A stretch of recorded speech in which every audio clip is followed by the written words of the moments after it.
Okay, so to review what we've talked about showing different kinds of sentences. If you want to show a negation, not box, okay, you get box with assume ID. Then you get a contradiction somewhere from circle and not circle, who knows where. It's going to come from other stuff, it's going to box and other stuff. And then you're going to apply ID to box, to circle and not circle, and that will box and cancel your show not box. Okay, that's pretty straightforward. What about if you want to show a conditional if box then circle? Well, so you get box with assume CD, and then you show circle, and the show cons shortcut command can make that simple for you, and then you make an assumption. But you might want to keep doing that repeatedly, right? As we saw, you know, when circle itself is a conditional, then you would apply, then this assumption here would be assume CD, and then you would do show consequent again, and you'd make another assumption. So this sort of show cons can keep going for a little while. Finally, you're going to get to box and cancel show circle, or wherever, however far deep you are in this repeated show cons cycle, and then you immediately apply CD.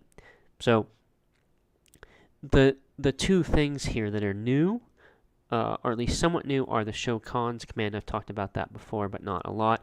And then the other thing is just repeating this show cons, or showing the consequent, until you can't do it anymore. So those are the two sort of new things here. What about if you want to show a conjunction? Well, so you want to show one of the conjuncts, and you can do that as a subderivation, and you can use show conj, that shortcut. You don't have to, but you can, and you make an assumption with that.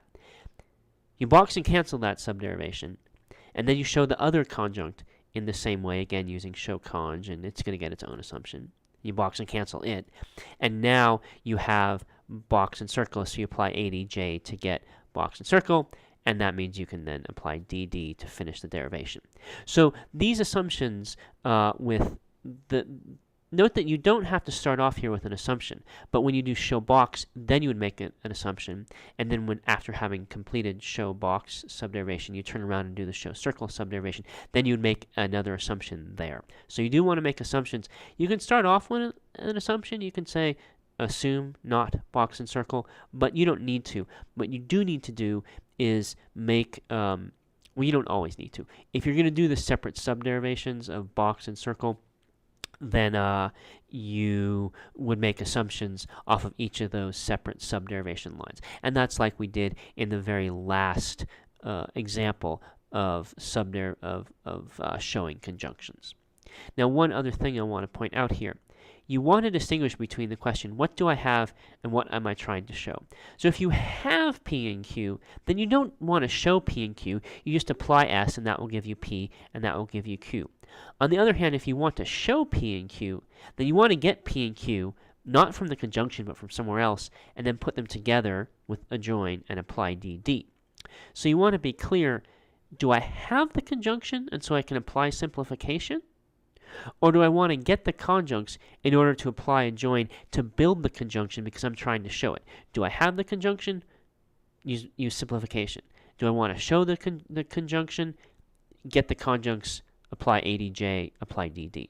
And similarly, if you have a conditional, then you want to use MP or MT to break it down with your elimination rules.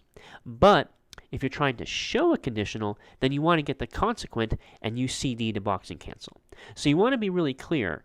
Okay, there's a conditional in my derivation somewhere, but is it one that I have that I can apply my inference rules to, or is it one that I want to get, and so I need to figure out how to box and cancel it? And you want to keep those things separate when you're thinking about, yeah, there's a conditional, but is it, or yeah, there's a conjunction, or yeah, there's a whatever.